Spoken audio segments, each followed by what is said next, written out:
The Quintessons didn't just conquer worlds, they built an entire government around a rigged courtroom, complete with judges, prosecutors, and a pit full of monsters waiting to eat you. Every caste serves a purpose in this machine of bureaucratic murder. And today, I'm breaking down every single one of them, starting with the one you meet right before you die, the Executioner.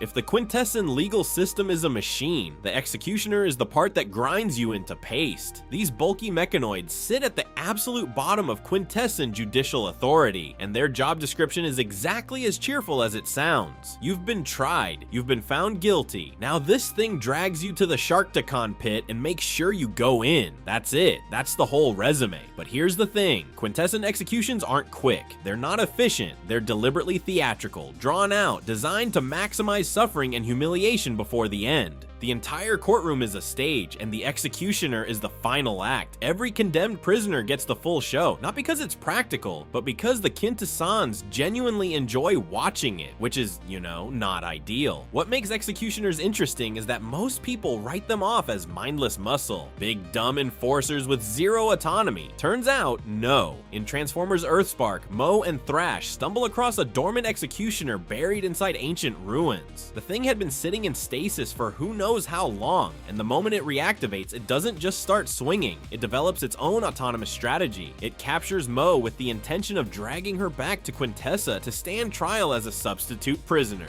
This isn't a robot following a script. This is a creature with genuine cunning operating completely independently from any Quintesson court or commanding officer. That's a pretty significant detail for something everyone assumed was just the guy who pushes you off the plank. Executioners show up across multiple continuities, from Generation 1 all the way through Earthspark, making them one of the most consistently present Quintesson casts in the entire franchise. They're always there, always waiting at the bottom of the hierarchy, always ready to make sure the sentence sticks. But if the Executioner is the last thing you see, the next one is the reason you're standing in that courtroom in the first place, the bailiff.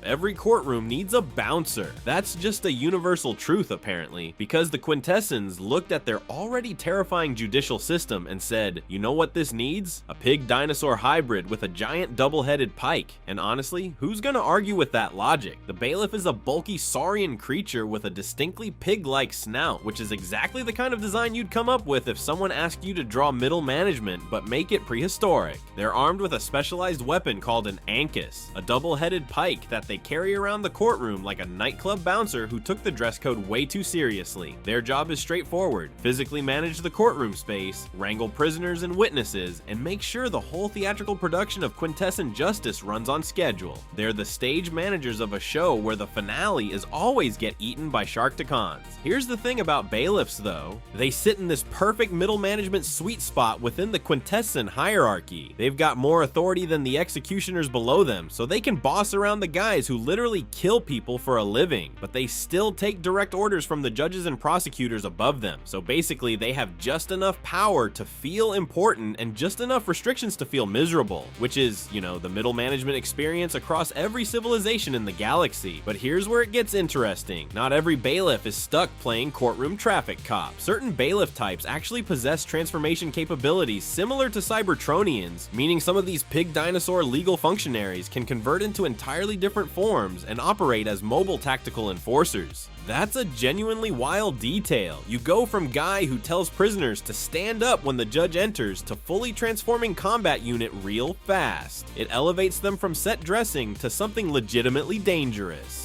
The Quintesson Pit of Judgment toy set even includes a dedicated bailiff figure standing right there alongside the judge, the prosecutor, and a Sharktacon, which means Hasbro looked at this pig-faced courtroom bouncer and said, yeah, that's canon, put him in the box, and they were right to do it, because without the bailiff, the whole judicial circus falls apart. Someone has to keep the prisoners in line while the judge spins through faces deciding your fate. But if the bailiff is the muscle keeping order in the courtroom, wait until you meet the one actually building the case against you, the prosecutor.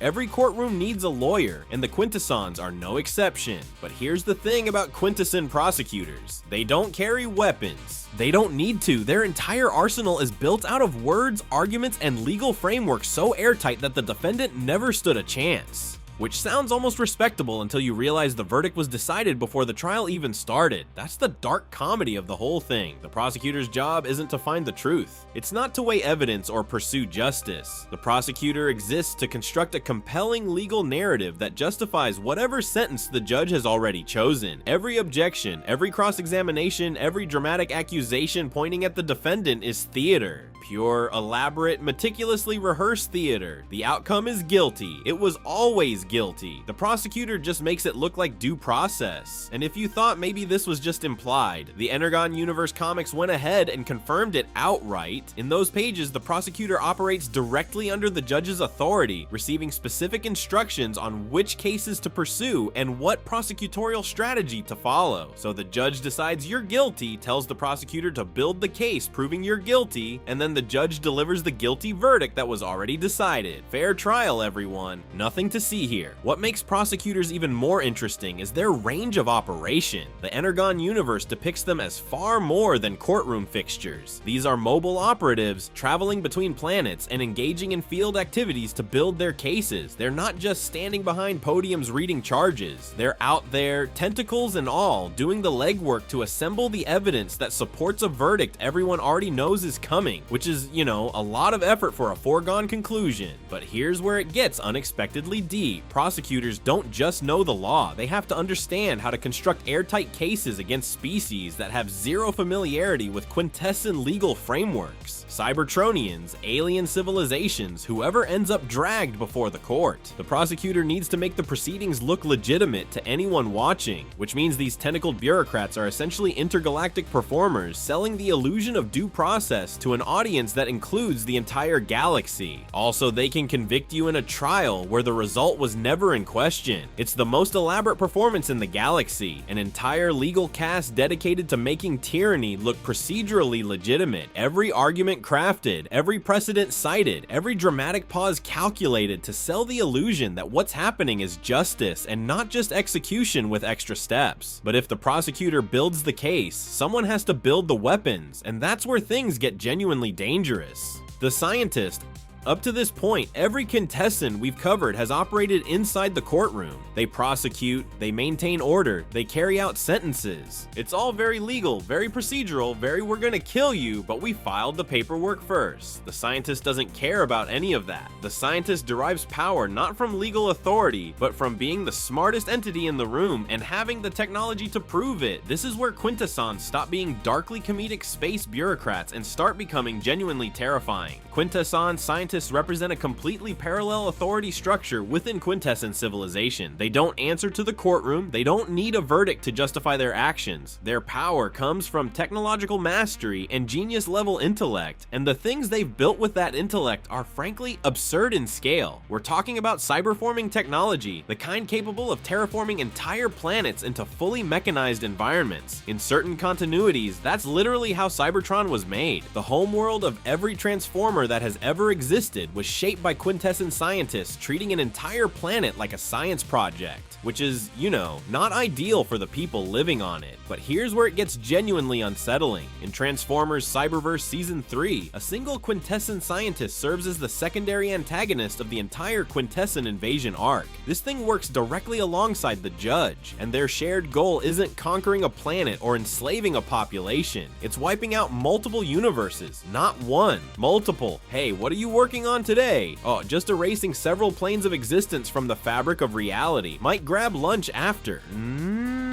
The scientist in Cyberverse demonstrates exactly what happens when this cast gets ambitious. Hot Rod and Soundwave have to team up specifically to deal with this one entity because its technological capabilities are so advanced that standard combat isn't enough. You can't just punch a problem this big. The scientist doesn't fight with claws or weapons. It fights with inventions that can restructure reality itself. And this is the detail that reframes everything we thought we knew about Quintesson society. Their civilization doesn't run on a single authority structure. It runs on two. There's the judicial hierarchy, the prosecutors and bailiffs, and courtroom theater we've already covered. And then there's the technocratic hierarchy, where scientists wield enormous influence through their control of advanced technology and their contribution contributions to military strategy. These two systems operate in parallel, not in competition. The legal arm controls populations. The scientific arm builds the tools that make that control possible. One hand signs the death warrant. The other hand builds the weapon that carries it out. It's a dual authority system that makes Quintesson civilization far more sophisticated than it first appears. They're not just floating squid lawyers. They're floating squid lawyers backed by floating squid geniuses who can unmake planets. But if the scientist is the brain behind Quintesson power, there's still the matter of who actually sits at the top of that courtroom and passes final judgment. And that face, all 5 of them, belongs to the most iconic Quintesson of all, the judge. This is the one you've been waiting for. 5 faces, 0 mercy, and arguably the single most iconic villain design in the entire Transformers franchise. The Quintesson Judge isn't just a character, it's a statement about what happens when absolute power gets dressed up in legal theater and handed a death sentence. Let's talk about those faces. The judge's rotating head features 5 distinct expressions, each representing a different judicial or emotional state. Angry, innocent, smiling, grimacing, and a mysterious 5th face whose meaning has never been fully pinned down. It shifts from continuity to continuity, and nobody can agree on what it actually represents. Some interpretations frame it as death itself. Others suggest it's a blank, emotionless default. I don't know what to tell you. The Quintessons aren't exactly forthcoming with employee handbooks. But here's the thing about the judge. Those faces aren't decorative, they're functional. The face that lands determines the verdict, and the verdict is always the same. Guilty? Death by Sharkticon Pit. Innocent? Also death by Sharkticon Pit. The entire legal proceeding is theater from start to finish. A grotesque performance where the outcome was decided before the first word was spoken. The judge doesn't deliberate. The judge performs. And then something with 400 teeth eats you. This is exactly what plays out in the 1986 Transformers. The movie. The scene that burned the judge into the collective memory of an entire generation. Captured Autobots are dragged before this floating, tentacled nightmare, given a mock trial with 0 chance of acquittal, and then dropped into a pit full of Sharkticons. The whole sequence is theatrical, arbitrary, and lethal. It's basically a courtroom drama where the defense attorney is also the executioner and also a giant mechanical squid, which is, you know, not ideal. What most casual fans don't realize is that the judge's role has expanded dramatically in recent years. In Transformers Earthspark Season 3, the judge isn't just presiding over some courtroom, it's the main antagonist of the entire season, described as the supreme leader of the Quintesson race. Ruthless, extremely xenophobic, and warmongering. Voiced by Betsy Sodaro, this version of the judge elevates the character from courtroom horror to civilizational threat. This isn't a magistrate anymore. This is a dictator with tentacles and a rotating face, and only one judge presides over major proceedings at any given time. Think about that. A single individual operating with enormous personal autonomy, making decisions that shape the entire direction of Quintesson policy. Every death sentence, every territorial claim, every act of judicial murder flows through one entity's personal judgment. No appeals court, no oversight committee, just 5 faces and a pit full of monsters. Then there's the toy, and honestly, this detail is perfect. The Transformers Earthrise judge figure transforms into a prison chamber. You don't just stand before the judge, you get trapped inside one. The alternate mode is literally a cage. The arbiter and the instrument of confinement are the same thing. That's not just a toy gimmick. That's a thesis statement about Quintesson justice wrapped in plastic and sold for $30. But if the judge represents the absolute peak of Quintesson legal authority, there's still one rank that sits above even that. The one who commands the armies, negotiates the treaties, and pulls the strings that make the whole empire move. The High Commander.